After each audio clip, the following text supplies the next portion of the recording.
have this. I'll use it in class. Good morning. Morning. I'm sorry I'm late. That's one thing a teacher should never be, and that's late for class. Now, you can take your seats. Wow, that's quite a turnout this morning. It seems like we have more new pupils every day. Morning, Marshall. Morning, Rance. How are you feeling this morning? Just fine. Your head cold? No, excuse me. I just wanted to see how Julieta was doing. Julieta's just doing fine, Marshall. Oh, gracias, señor. How's the rest of my little family doing reading and English? Well, here, Hallie here, she's in charge of the kindergarten. Hallie, why don't you take a run through the ABCs for the Marshal?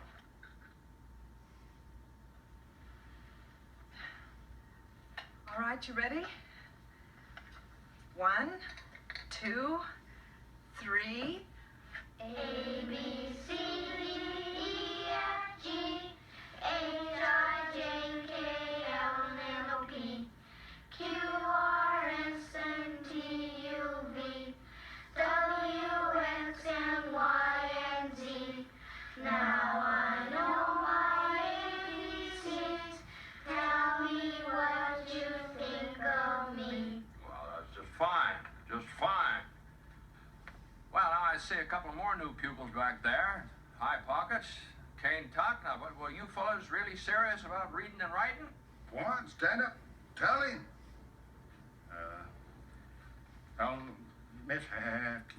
Miss Hallie, she talks such a right smart argument to the Lazy J, to the boss of the Lazy J. Well, he just up and told all the hands to cut the cards to see who come to school, and I lost. I see. Well, we'll try to... Good morning, Mr. President. Good morning. Caught him playing hooky again, down by the picket wire, fishing. Catch anything, Herbert? No, sir. They weren't biting. Oh, that's too bad. Ain't you gonna give him a whopping? Oh, it's too big.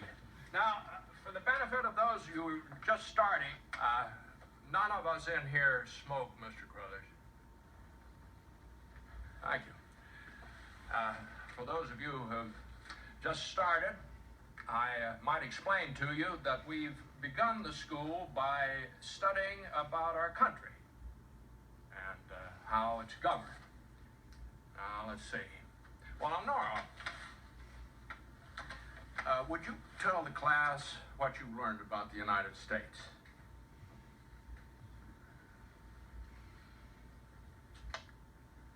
The United States is a republic,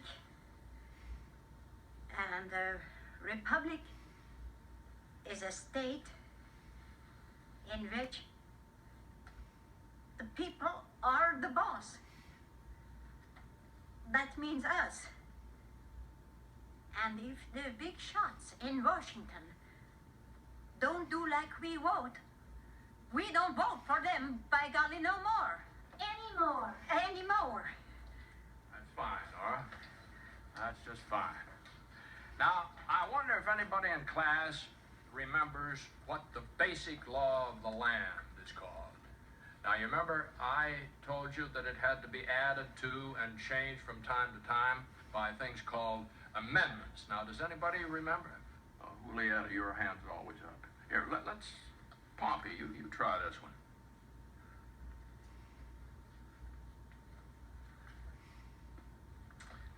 It was written by Mr. Thomas Jefferson of Virginia. Was written, Pompey. Written by Mr. Thomas Jefferson. And he called it the Constitution. Declaration of Independence. It begun with the words, we hold these truths to be Self-evident. Let him alone, Charlie. self-evident that That all men are created equal. That's fine, Pompey.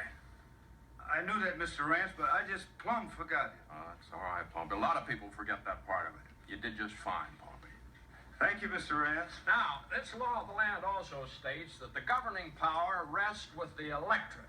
The electorate. Now, that means you. That means the people. And you exercise this power through the vote. Now, yeah. Con permiso, los gentlemen. Oh. Well, Allie, go right ahead, Allie. Now, I have here what I think the best textbook in the world. It's an honest newspaper. This is the Shinbone Star, Dutton Peabody, editor-in-chief. And reading this ought to bring home to everybody south of the picket wire the importance of using that book. Now, the headlines say, Cattlemen Fight Statehood, Small Homesteaders in Danger. Makes it very clear that if the big ranchers north of the picket wire river, if they win their fight to keep this territory in open reign, then all your truck farms and your corn, the small shopkeepers and everything, the future of your kids, it's all over, it'd be gone. And they call upon you, in this article, they call upon you to unite behind a real strong delegate and carry this fight to Washington if necessary.